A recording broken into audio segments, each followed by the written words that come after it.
and thank you for the witnesses and your families for your service. Mr. Telle, you're a glutton for punishment. A lot of folks don't know you had your Armed Services confirmation hearing yesterday, so you did a great job on that one. So this should be a piece of cake. Thank you, Senator Sullivan.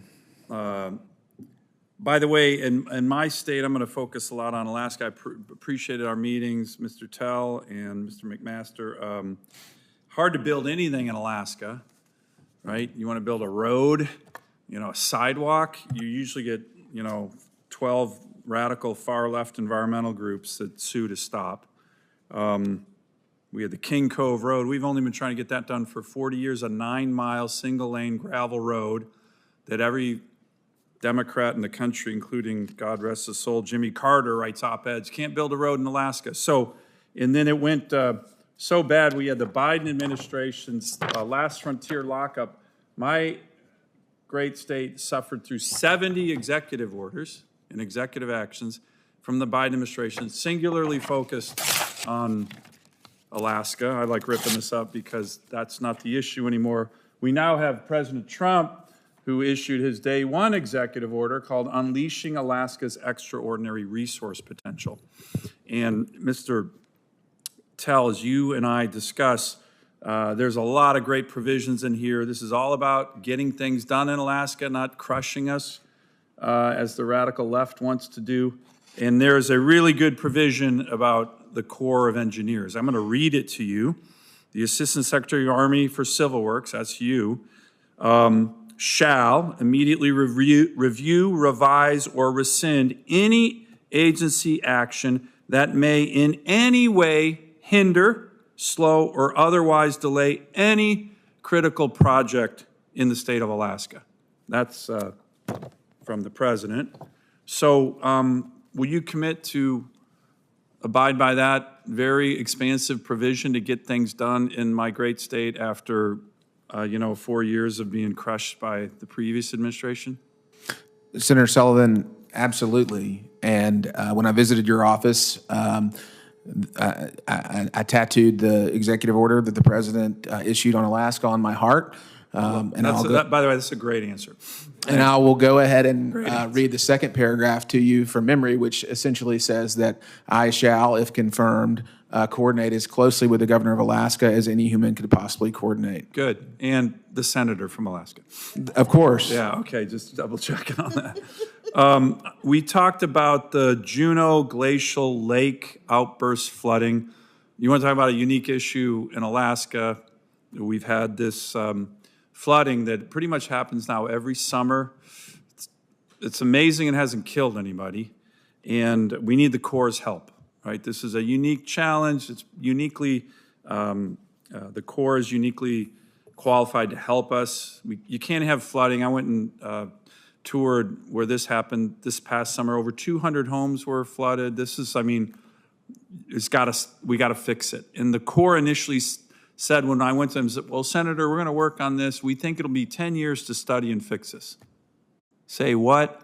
That is the wrong answer. Can you commit to me and really importantly the citizens of Juneau, Alaska, that the Corps is going to bring its best minds in a very, very rapid way to help address this unique challenge that we really need the Corps' help on? Senator Sullivan, thank you for the question. And I did fail to mention as a part of my answer to your previous question that Alaska is home to greater than 60% of the U.S.'s wetlands. And so it makes the work of the Corps of Engineers critically important, thus the need for the executive order. With regard to the glacial outbursts issue in Juneau, you rightly point out that this is an issue that is brand new, as far as I understand it to be, in terms of flood risk management, and it's going to require creativity. Yes, it is.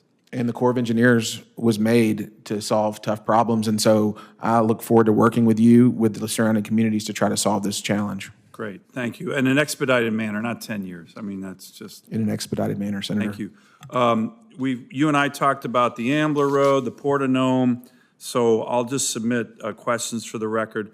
The Port of Nome has got bipartisan support. We don't have an Arctic port anywhere to push back on the Russian and Chinese aggression in my part of the state. That project, it's really important. We got to get over the finish line. Can I get your commitment to work with me and the others in this committee on that project. And that's an interesting project. I mentioned you had your SASC hearing yesterday. That's EPW, and that's very much DOD to be able to have Navy ships, icebreakers, be able to pull up to the port of Nome. We don't have a port in the Arctic right now that can handle Navy ships and icebreakers. Senator Sullivan, one of the most strategic issues that confronts the United States of America today is our status as an Antarctic nation. This is an area of the world that the Chinese Communist Party is very interested in. The Russians are very active. Your state is front and center to the United States of America's being an Arctic nation. We must be.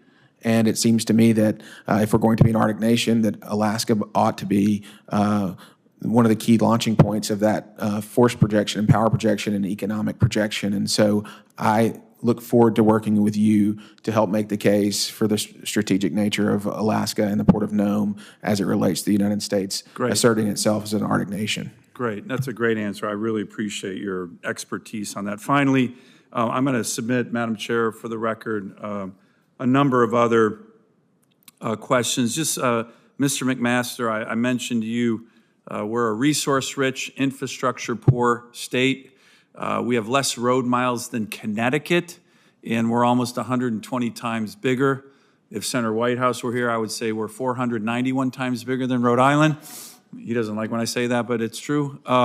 So can I get your commitment to work with Alaska, this committee, our delegation, on permitting reform, but also on just helping us build, right? We need more roads to resources. We need more roads to help our economy be stronger, and that will help Alaska. But when you unlock the resources of Alaska, it helps America. Yes, Senator, absolutely. I know the Federal Highway Administration has a strong partnership with the state of Alaska. If I'm confirmed, I look forward to looking for ways to even strengthen that. And for the record, we also have a couple grants on infrastructure from the infrastructure bill that have been frozen, and I'd like to work with you and your team on just getting these unfrozen. I've talked to Secretary Duffy about it, but can I get your commitment on that as well? Absolutely. Thank you. Thank you, Madam Chair. Thank you. Senator Lummis. Thank you, Madam Chairman.